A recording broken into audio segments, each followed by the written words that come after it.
Okay, so today we're going to be talking about sealing honey sticks with a impulse sealer and how to get set up and calibrated with your impulse sealer. Normally, when you use this, you're going to have the impulse sealer facing you horizontally, so you can see the adjustments that I'm making and what I'm talking about. I'm going to make the I'm going to seal the honey sticks like this. So this is our impulse sealer. This is a pretty cheap one. It's going to be just fine. The big thing you want to look for with a impulse sealer is you want to have at least a 5mm sealing width, which is the width of the heating element that goes across. So at least 5mm is what you want. And this one is a 5mm sealing width. So we're going to be using a 8-straw holder on this one. Typically on a more affordable impulse sealer, you'll want to stick with less straws. But the process for calibrating it and that troubleshooting is going to be the same whether you're using 8 straws or 15 straws or whatever the next biggest sealer is. So we're going to load up our straws. The first thing you want to do is when you fill up your straws, do yourself a favor and leave a little bit of an air bubble here. This is about a third to half of an inch of space. Being able to seal directly into that plastic as opposed to trying to seal directly into honey is going to help you out a lot. And getting a reliable sealer and not having to getting a reliable seal and not having to break the budget on like getting the best impulse sealer known to man in order to seal honey sticks. So we're going to line up our seal across the band. When it's worn like this, you can actually see where the band is, and so that helps to line up your straws at the very end of it. If it's a brand new sealer, you kind of have to get a feel of where that's at until it kind of burns and makes itself known. Just so you can see over top here what we're talking about, how we're kind of lined up there. So right now we're going to say we don't know anything about this sealer. It goes between 1 and 8, so we're just going to cut the difference and just say, hey, 4 is looking pretty good. We can go in the middle and seal it. So when you seal it, you're going to press it down, and after that light clicks off, you're going to hold it down for an additional 6 to 10 seconds. It's okay to go over on that time. You don't want to go under. So, just hold this down, and that's the initial impulse is melting the plastic. Holding it down is allowing it to form and place into a seal. So we're going to take this off here, and you can see how that's see how I'm pinching the straws. See how that's just pushing right through. It looks like it's a good seal, but that's actually a leak. That one's actually a good seal. That one's a good seal. That one's a good seal. A little weak, but it works. That one, a little bit weak, a little bit weak, and a little bit weak. So this is the only one that didn't seal all the way.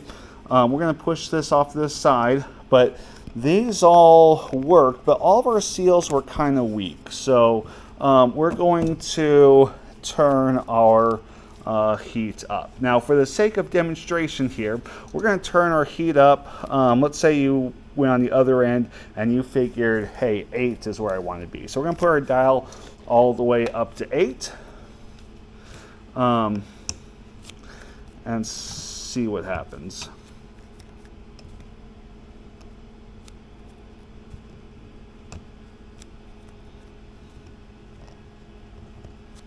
Because you're like, oh, well, 4, everything was a little bit weak, so let's just turn it up to 8.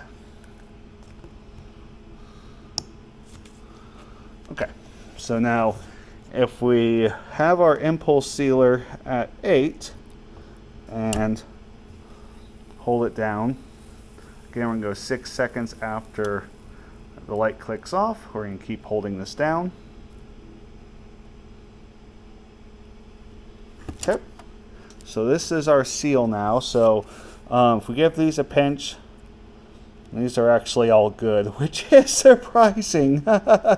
There we go. Okay, so this is a good example of a leaker. So this one, even though we have a strong seal on the top here, it's not pushing through the top. It's leaking underneath that seal. It's not pushing out the top. It's leaking underneath the seal, as opposed to this first one that we had. It's actually bursting through the seal itself. So this is an example of a straw there you have to turn up the temperature, and this is an example of a straw where you need to turn down the temperature. Usually you won't have such success across a wide range of numbers. Like I'll have to fine tune it within like, you know, a third of a number a lot of the times, but these are leakers. So let's go ahead and find a number where everything is good. Let's put this at 5.5. Actually, let's just go to 6. We're going to split the difference between 4 and 8. We're going to go to 6 and just see what happens at 6. And we're going to seal another 8 straws.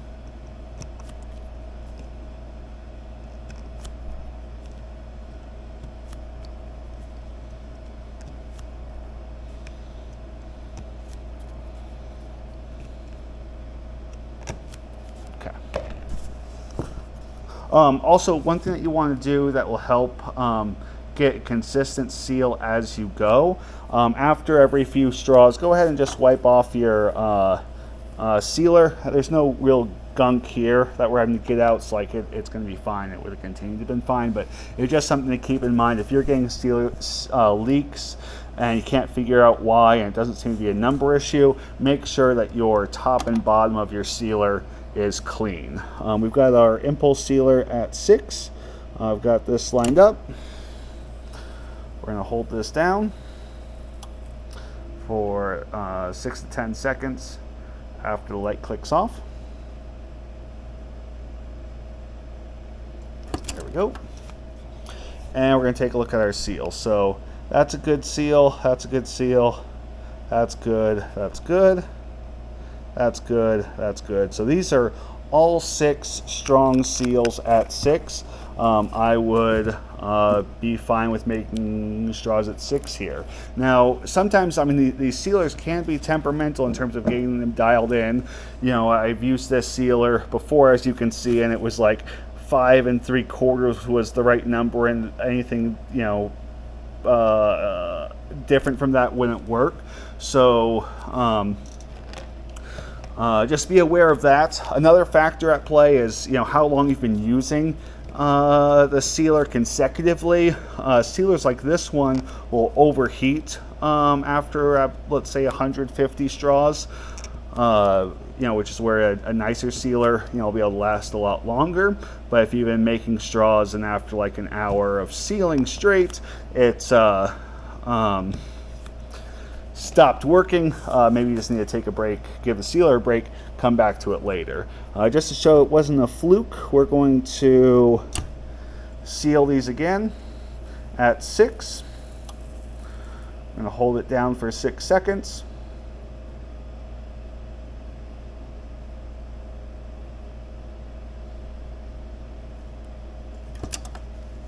There we go.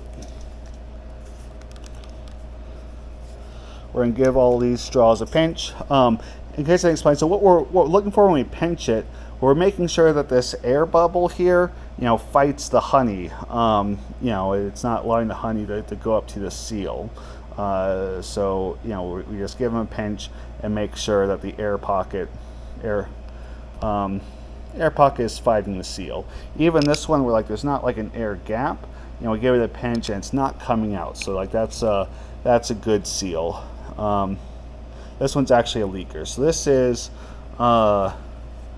another one it's over sealed because the leak is underneath the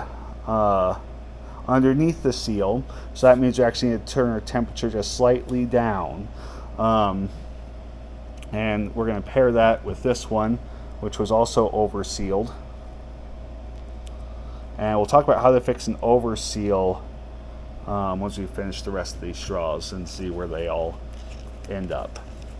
Because even if you end up with a leaker like that, it still is possible to fix them. I think we have one more batch here.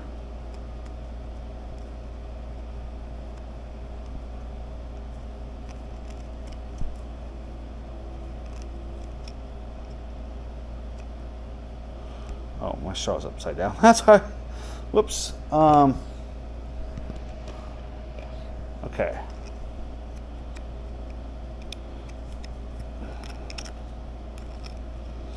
I accidentally put one of my straws upside down in the cup, and it created a little bit of a mess, but that's fine. We're going to still get good seals on all these. Okay. So we're going to do 5.5, I guess.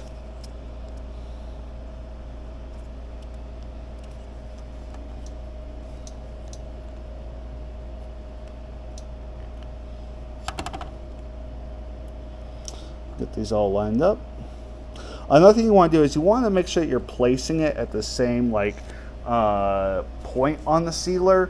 You know, if you place it, you know, all the way in the front or all the way in the back, it's going to be different. So make sure you're placing it and kind of fine tuning to the same spot.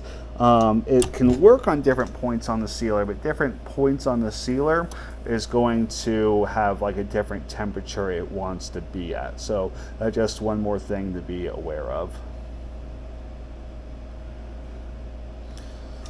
Okay, got these off. Let's take a look. So here we've got a good seal, good seal, good seal, good seal, good seal, good seal, and good seal. So one thing, you know, like my last sealer was like in this position. So if I keep getting a leaker in this position, whether I go high or low, then this position would be over here on the sealer. So maybe I'll try to calibrate a temperature further down the band. So if I'm sealing here and I always get a leak on this position, then if you move the whole sealer over, then like that can help solve problems like that. But we've got all good seals here. So let's talk about fixing leakers after you have them. So these leakers, these were overheated where they're leaking underneath the seal. So in order to fix this, I can't try to reseal it here again because my leak's underneath the seal, so that wouldn't do me any good. So I need to actually bring my seal point down a little bit. Now you would say, let's say I guess ultimately I don't want to keep this 5.5 number, because this 5.5 number was the right number for sealing 8 straws at a time. 2 is going to be a lot less, and it's a lot easier to fix a straw that's under sealed and over sealed. So 4 actually sealed all 8.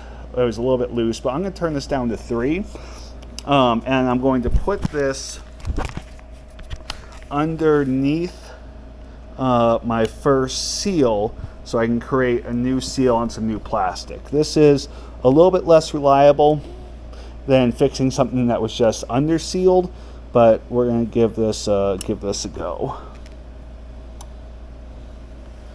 I'm hoping this just comes out under sealed and I can just creep my way back up. We will see. There we go. Okay, so this is under sealed. You can see my second seal, and it just pushes through my second seal. This one's actually sealed good now. So we sealed this one. That one's good. Now, since this one was under sealed at 3 with 2 straws, we're going to try that same seal, this time with 1 straw, and see if we can get that to go. Actually, I should have combined it with the second one, which was under sealed, but that's okay. All right, this one's still under sealed, so we're going to go up to 3.5. Try to save this. At a certain point in time, it's not worth trying to save a single stick, but it is nice to get things perfect. You can see 3.5. Ooh, that still bleeds through. 3 3/4. I really don't want to go back up to 4. But this also is a nice part about like saving all your leakers for last. That way you can like do them in full batches. There we go. So now this is a good seal. It's going up a little bit here, but it's not breaking all the way through. So we were able to save this seal. It looks a little bit wonky. If that bothered you, you could cut off this top here. But this is a successfully sealed honey stick. Now we just have this one here. So we already found that 3 3¾ is the right number for a under sealed straw. So we're gonna be able to seal at this same point up at the very top. I'm gonna wipe it down before I do. And this should be able to get this straw good.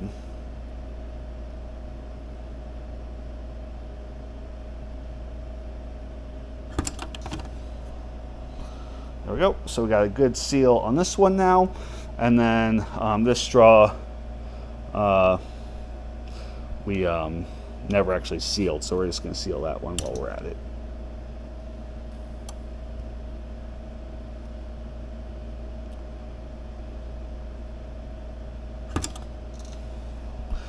And we got a good seal.